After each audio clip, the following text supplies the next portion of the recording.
Igbo ekene m unu, Igbo mmanụ. Aha m Ogwu Emmanuel nke Ima24 TV. Biko ọ na iwe onye ọhụrụ na channel a, ekene nga ebe o buru ibu anabatakwa gị. Ndị ochie, ndewonu. Biko isiokwu anyị n'ụbọchị taa wụ gịnị? Ihe anyị kpọrọ ihe mere nwa gị ji bụrụ nwunye mmadụ n'ụlọ akwụkwọ. Bekee kpọrọ ya your daughter is married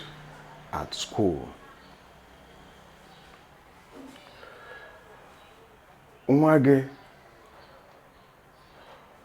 ịgbakọ ya ọfụma, o nwere ka ọ ghọọla nwunye mmadụ, onye izigara ka ọ gaa gụọ akwụkwọ, bara onwe ya uru. Ahụ na-ekpachapụ anya. Ọ hụrụ na madam ahụ na-eklem n'ụlọ, ọkwa ihe nwa na onwe ya na-eklem saịdị ahụ. Agaghị dị ka na ụlọ akwụkwọ dị elu nke mahadum nke dị na bai Nigeria. Ọwụzikwa ihe ọhụrụ, ọwụzighị ihe ọhụrụ, onweghị ihe ọhụrụ ọhụrụ na a ga-asị na nwatakịrị nwa agbọghọbịa hapụrụ be ha bilie gawa sị na ya gara ịgụ akwụkwọ. O bụrụ n'ụlọ akwụkwọ, chefuo ihe o ji maka ya bịa. O chefu ihe o jiri maka ya bata ụlọ akwụkwọ. N'ime na o chefuru ihe o ji maka ya bata ụlọ akwụkwọ, o si ebe ahụ ikuku ndụ ma ọkwanụ life a na-ebi n'ụlọ akwụkwọ eburu ya. Mgbe ahụ ndụ a na-ebi n'ụlọ akwụkwọ buru ya, o chefuo onwe ya. O nwekwa ihe ọzọ ọ na-eme n'ahụ gị. Ọ na-aga ya na nwa akwụkwọ ibie a ga-abiri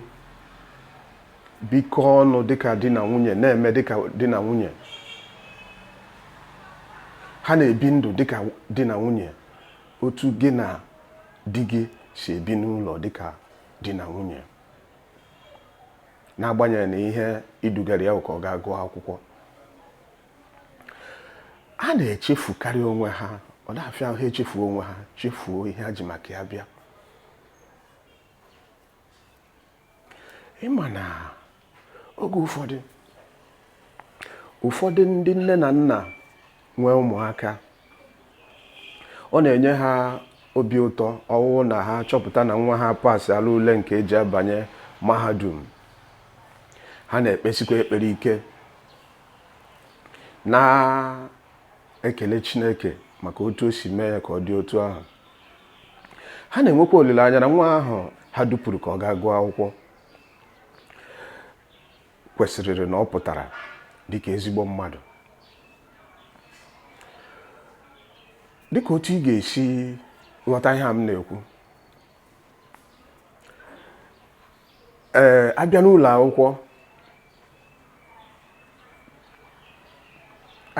akwụkwọ na otu anyị si agụ akwụkwọ ugbu a na be anyị, makwa na otu anyị si biri dịka ndị Igbo, ebe ịchọpụta na ezinụlọ ọbụla ma famili ọbụla nwere nwa agbọghọbịa gbagoterenụ ihe dịka afọ 18 ma ọ bụkwanụ 19 o zuola oge nwa agbọghọbịa. Ịma ha bịa biri n'ezinụlọ anyị, ha na-enwekarị ohere apụ dịka otu o siri masị ha ma ebi ndụ dị aṅaa. So naanị ebe ha na-enwe ohere niile dị n'elu ụwa na Chineke mere ha ebere, ha jisi ike pasịa baa ihe dịka mahadum ma ọkwanụ ụlọ akwụkwọ ebe dị elu na be anyị. Ihe agwụchaghị ebe ha si, ha ruo hala ebe a, ha akwa nkụ bido fefusie, bido feniwe fetuwe. Ịma na ụdị ihe ahụ ọ dịcha possible n'ụlọ n'ọtụtụ ezinụlọ. Ọsọsọ na skuul ka ị nwere ike iruo eto ọnụọ taiga. Ịma na ụfọdụ ụmụ nwaanyị a ụfọdụ ụmụ agbọghọbịa ya ezigara ka ha gaa akwụkwọ ọ na-eme ha rụzie di ya bisoro nwoke nwa skuulu ha ebiri n'ụlọ dịka di na nwunye abịa na skuulu a na-akpọ ha ụfọdụ a na-akpọ ihe dịka switi a na-akpọ ụfọdụ honey a na-akpọ ụfọdụ mommy a na-akpọ ụfọdụ Lady James Madam John ịghọtaga aha dị iche iche aha ndị a na-akpọ ha ụkwa ihe ha na-aza ọkwa ihe ha chọrọ ka a na-akpọ ha maka ọ na-atọ ha ụtọ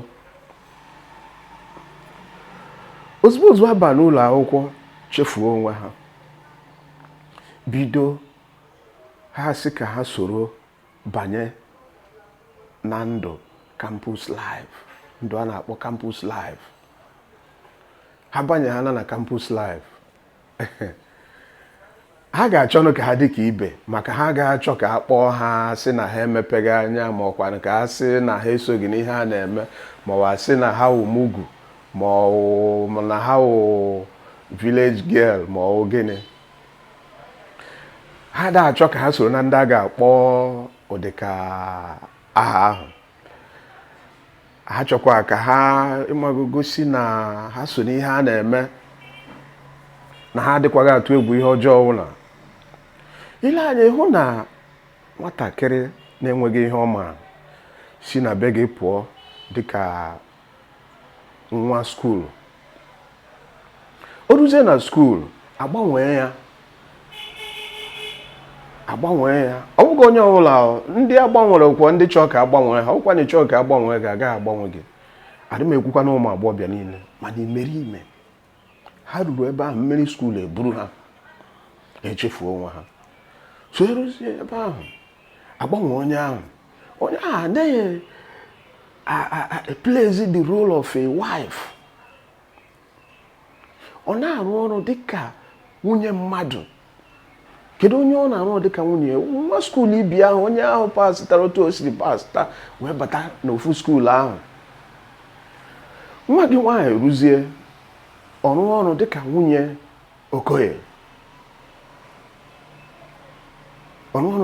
Okoye eruzie nwa gị nwaanyị aghọrọ Okoye opportunity na skuulu ọ hụrụ ihe dịka kọọsụ a ga-agụ ihe dịka afọ 5 ma ọ bụ 6 nwa gị nwaanyị aghọrọ nwunye Okoye dịka afọ 5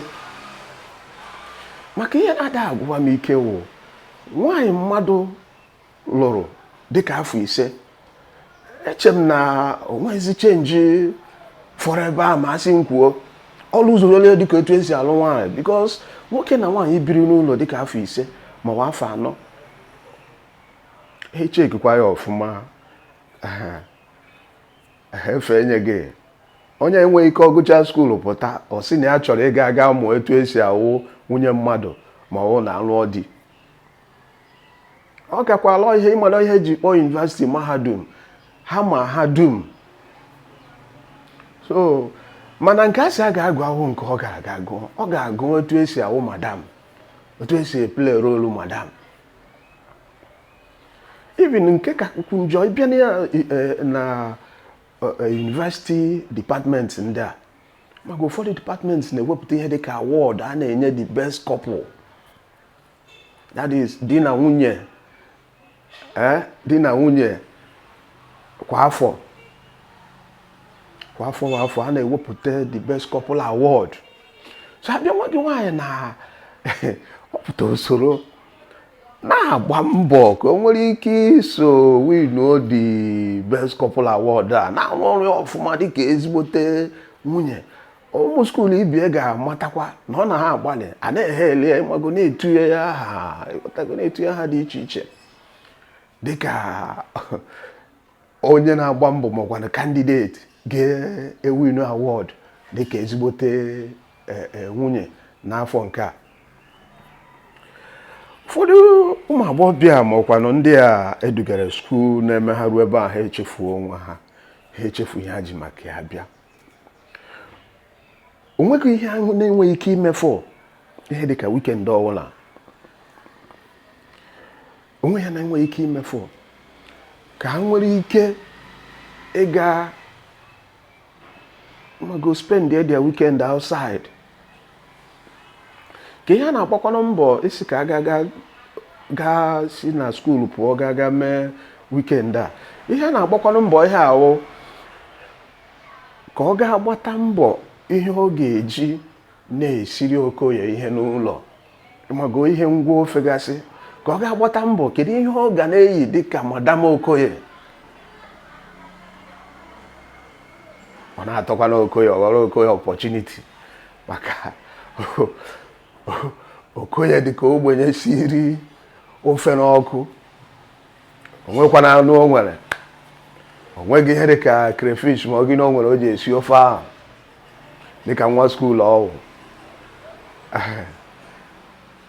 Ụgbọala ma moto bịa ọkụgbuo ewu n'ihu geeti Okoye. Kekwana ihe Okoye ga-eme. Okoye nwere ihe ọzọ ọ ga-eme na-awụ họpụta na oburu n'ewu ahụ.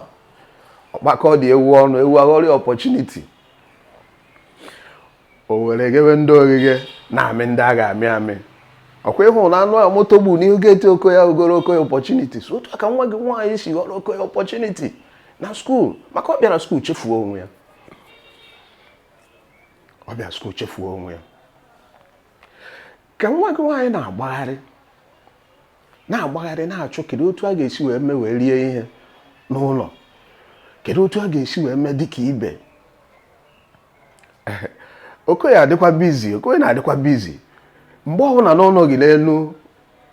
nwa gị nwaanyị ahụ Okoye na-agụ akwụkwọ. Maka nke ahụzi ka ya gaa na black market ma ọ ka ya gaghị agbawa mbọ. O nwere nwunye already. Onwego nwunye n'ụlọ. Nwatakịrị kpachapụrụ anya tụfuo ego na-adịghị adị kwụọ ụgwọ skuulu mee ntamimo ka o wee baa uru. O ruzie ọga ya na Okoye ebiri. Mgbe ọ bụ na Okoye ji megharịa aka madam na ya ọ ghọrọ Okoye opportunity na school a na-akụ. Mana ịmana nke ka nke site n'ụdị ndụ anyị hụrụ a na-ebi, site na ịghọ nwunye Okoye a na-eri, a na-akụ, a na-ebi na ụlọ akwụkwọ. Emechazie kedu ihe ọzọ anyị na-ada enweta? Imebe ihe a na-ada akwụsị ebe ọ na-ada end up na oge ụfọdụ ibute nshi, sexual transmitted diseases. Ibute nshi a na-ebute na mmekọ nwoke na nwaanyị. Oge ụfọdụ a na-eji ebulata afọ ime ma ọkwa na-asị ka a ga wepụ afọ ime ahụ ka papa na mama ghara ịma. Apịkwa ya oge ụfọdụ mama na-ama. Ọ bụ oge niile o nwere ndị nne na-etinye aka. Ha ruo anụ ụmụ ha ga kote si na skuulu korie lọta,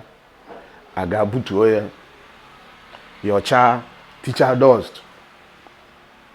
Ụfọdụ nne na nna ama, kachasị ndị nne. Ekwukwa m vidiyo ka m bịa kọọ ndị nne ọnụ kama ana m achọ ka unu ghọta ihe na-eme eme nke na-eme eme. Ịma na this Ima 24 TV ministry a ihe a wee ministry mana ministry nke akwụkwọ ebe a na-akụ aka ma ogene nke ebe a na-agba direct. Anyị na-ekwu nke na-eme eme. Onwe onye anyị na-ele anya n'ihu wee na-ekwu. Ịma na uru ma ọghọm a na-enweta na nwa agbọghọbịa eduga skuul ka ọ ga-agụ akwụkwọ ruo ebe a chefuo onwe ya. Ụfọdụ uru a na-enweta ma ọ bụ na ọ gụchaa pụta. Nwoke ụfọdụ ihe nwatakịrị nọ na skuul anya ọ ga-asacha dịka ogo eburu gaa ahịa na-ekweghị orire. Ị na-awọnda ịma otu nwa dị tutu ọ banye mahadum a. Ịma otu nwa dị tutu o bido skuul a. Mana kesi nke wụ na ọ pụtaziri ebe niile ayọ ghasa ịhụ ndị nwa ọkpọdo isi n'ala dịka onye alakụba. Ị na-ajụ kedu nke na-eme eme. Ebe ọ na-etipịacha kawasịcha ị na-ajụ kedu ọ gịnị. O nwere ihe a na-ewepụ ndị a n'ahụ ha na-study na skuul, ha na-agụ na skuul. o wee wụrụ gịnị ọwụ na ọrụ skuulu bụrụ onwe bunye Okoye yuzue rọf maka na ihe Okoye ga-eji wee gbaa mbọ yuzue rọf Okoye siri ofe n'ọkụ na-enweghị anụ na ite o ji esi ofe moto bịa kụgbuo ewu n'ihu geeti ya Okoye ga-agbanụ mbọ ọnụ mee na ọsịsọ rie ewu ahụ ọsịsọ bifo onye nwe anụ abịa jụwa ese ehuge so ya mere agụcha akwụkwọ pụta ihe nwa agbọghọbịa ahụ ya ghasaa dịka onye mụgoro ụmụ 4 na 5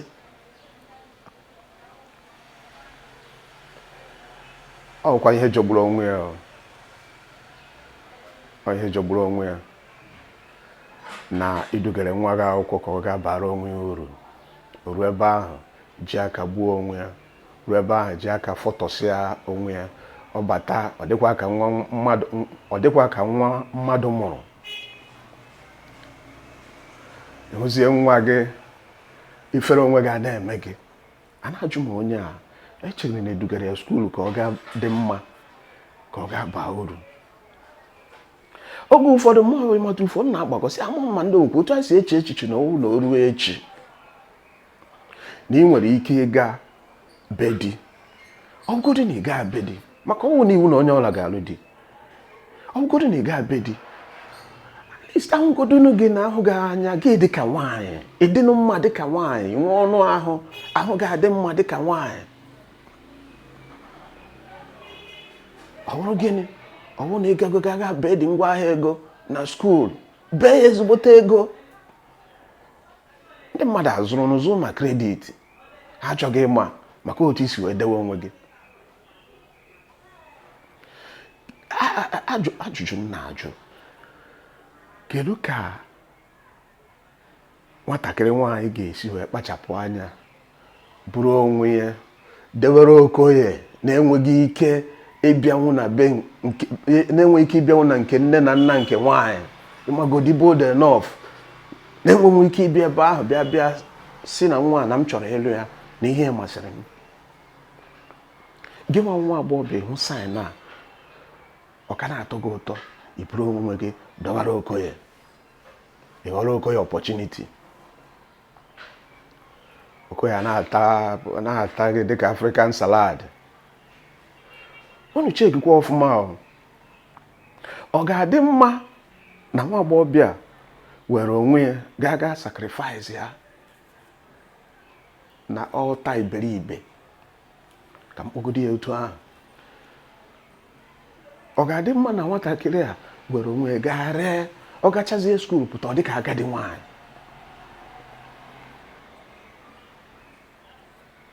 ịbịa hụ na most boys ụfọdụ ụmụ okorobịa na-eme ihe a na skuulu aka adịghị onwe nke ha na-eme kedu ebe a tụkwasara obi ọ ihe these girls ga-aga gbata na mbọ na weekend ka e wee nwere ike iji wetere ha ofe siere ha ihe n'ụlọ ka ha rie ṅụọ biya ebe a ka ha tụkwasara obi ha tụkwasara obi na ụfọdụ uncles ha tụkwasara obi na ndị nne na nna ha ma ọ na ha gaa ihe dịka weekend ma ọ gịnị ihe m na-ekwu ebe ha si eweta ihe dịka ego ha ji ịmago ego ha ji finance ministry ha onwezi otu isi wụrụ ọnkụl otu aka ga na-achaga ọkụ ka a ga-asị na onwe nyere ibi edewere ya a na-achaga ọkụ maka na ego mpa na mma na-eweta n'ikwu na ibe ọ dịzu ebe a na-atụ ya maka na eweta ya awụya onwe na basket a na-eme etikwu ebe a ya eliki ya ozugbo maka ịchọ ịgwa m na ọsọ nni na ihe nwatakịrị ahụ ji ete ekike rọfụ onwe ya wee ihe na-agbari ego niile a na-ewekọta maka onwe ndị a na-anata ndị nne na nna na-ada ama a na-ewerekwa ya tụkwasị ma ndị a na-aga agbatakwa na iche na mmadụ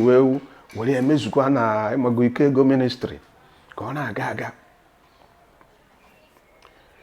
oge izigara nwa gị nwaanyị ka ọ gaa skuul ka ọ gaa mụta ihe bara onwe ya uru ka o were certificate na degrees pụta ịpụtakwanụ gị nwanwụ nne na nna ka obi dị gị ụtọ na nwa gị ọ gara ụlọ akwụkwọ gaa bara onwe uru gaa mụta ihe apụtazie nwa gị nwaanyị aṅụọ iyi na enweghị ike ịbara onwe ya uru na ndụ a, na enweghị ike ịbara onwe ya uru na skuul anyị dịrie na mahadum a esi aga gụọ ya wa ṅụọ iyi ọ lọtawazie o buru afọ ime ịhụ ahụ dịka odoga anya na mmadụ arọmpụgo ịhụ ahụhụ ihu ebe onye ya kwụ elu dịka kọstad gbaa mkpụrụ. Ị na-ajụ kedu ihe na-emenụ ndị nwa olu zuchaa ọ dịkwa aka nwa agbọghọbịa agadi nwaanyị mụtagoro nwa buru ibu aka ya mma ahụ agadi nwaanyị aka ahụ nwa agbọghọbịa dị fresh enweghị oshi skuul pụta kama ọ ga-awụ somebody enwere ike isi na ọ dị proud ya dị confused. Ọ na-ewute m ebe o buru ibu ezigara mmadụ ụlọ akwụkwọ ka ọ gaa mụta otu esi eji mkpịsị pen pen otu esi eji mkpịsị ede ihe pen otu esi eji pen ede ihe mana o ruru ebe ahụ hapụ ya ga mụọ otu esi eyuzu pen nke ọzọ maka enwere pen nke ọzọ pen nke eji ede ihe o tokwara ogologo enwere pen nke ọzọ mana pen nke ọzọ itiri m ya I na S aka m ada ekwe ya onye anwakwala anwa tiri m pen nke abụọ a etikwala m ya I na S edire ka ọ ga-amụta etu esi eyuzu mkpịsị nke eji ede ihe pen mkpịsị nke eji ede ihe nwa ga-amụta etu esi eyuzu pen nke ọzọ ọwụ na ka itinye I na S ma asị gị kwuo akwụkwọ mmụọ kwuru o nwere ka ọ dị abịasị nwa gị nwaanyị edere skuul ruo oji aka ya mee onwe ya ohu n'aka okoye ome onwe ya ohu chefuo onwe ya. Kedu ihe anyị ji oge ụfọdụ ọ dị ka ya ọ da amasịcha anyị ịkụziri ụmụaka anyị ihe dịka omenala ebe anyị siri pụta na ebe anyị na-eje. Eche m na ụdị ihe a dịkwa ezigbote mkpa maka ọ bụrụ na ọ baa n'ụlọ akwụkwọ chefuo onwe ya ọ ga-emetụ onye ọbụla nke ọwụ nne na nna ịma ahụhụ ị na-ata n'ezinụlọ ịma ekpere ị na-ekpe ka nwa gị abaa uru kwa ụbọchị chi hụkwala ịmapụla na-agba mbọ kedu ihe ha ga-eri kedu ihe etu ị ga-esi gbaa mbọ mee ka ha wụrụ mmadụ.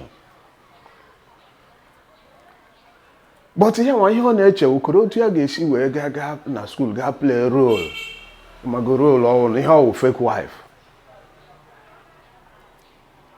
Ihe ọ na-eche kedu otu a ga-esi agaga siere okoye nri kedu otu a ga-esi wee mee okoye ka okoye ahụ dị ya mma n'abalị ya ma ọ na agba night. Mgbe ọ na-ebiri aka ebiri nwa gị nwaanyị a na-ata ya ka African salad ya nwekwa n'ihi na enwe ike ịbalatara onwe ya uru. I want to go opportunity. Nwatakịrị gachazie skuul pụta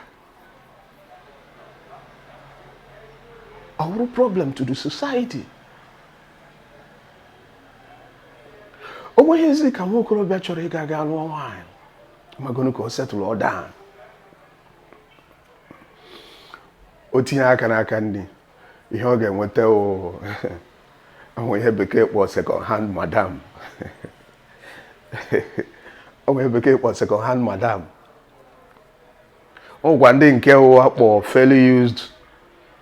wife maka ọ bụrụ na fairly used ka ị nweta ọ kakwa gị mma ma ọ na-asị nkwuo mana o nwere nke unfairly used, o nwere ndị use rough. Ịma na akwa kpuchiri ihe ekpoli akwa elu oge ụfọdụ ọsọ ga-ata onye ọ na-aga na shade ya so ya mere ogo a na-eji akpachapụ anya a na-ekpuchie ehuge ka this girl na-alụ onwe n'ihi na school Okoye nọ na-agụrụ onwe akwụkwọ mana ọ na-ewute manụ kata nwa agbọbịa nwaanyị ịma na onye na-agbara mba onye buru onwe gị bi na skuulu na-agba mbọ na-esiri nri na-emere ihe niile ịma na eke ama ihe eke adị more intelligent but ị nweghị ike isi ka ilebara onwe gị anya nweghị ike isi ka iyuzu ọgụgụ isi gị ị na-agbakọkwa ihe dị ka ụdị damages ị na-eme onwe gị iji ahụ ga-eme ọgwa ka ọ dị na dimkpa onwe ka ọ dị na dimkpa lụchaa nwaanyị a na-akwagharị from one ministry to ministry a na-akwagharị from one ministry to nke ọzọ were microphone tii gị n'ọnụ were kamera tii gị n'ọnụ ị nọrọ fesi ụwa niile na-akọrọ bish ọ bụrụ na ihe so kpata ya ụdịka ndụ mmadụ biri n'okorobịa makwa na ụdịka ndụ mmadụ biri na agbọghọbịa ọkachasị na skuul ọkwa ka ọ dị ụwa niile na-ama onye o nwere ka ọ dị ma ọ na-asị m ịmata ufe ọkwuo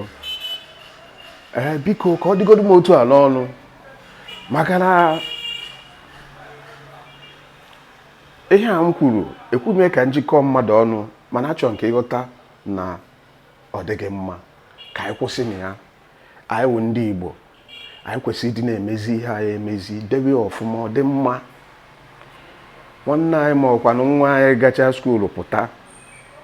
asịghị m na iwu na ọ ga-born again ma ọ gị na at least enwetu nwa chenji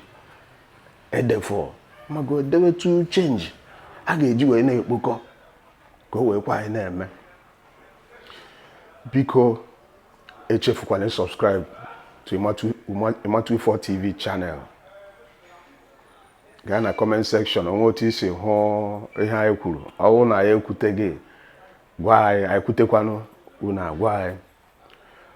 nke ka nke weenụ vidiyo a tụsasịa vidiyo a kesasịara na ekwu n'ibe klikie na notification bell maka na kwa Mọnde ọbụla anyị na-enwe vidiyo ọhụrụ Igbo kwenu Igbo kwezuonu Igbo ka emesịanụ bye bye.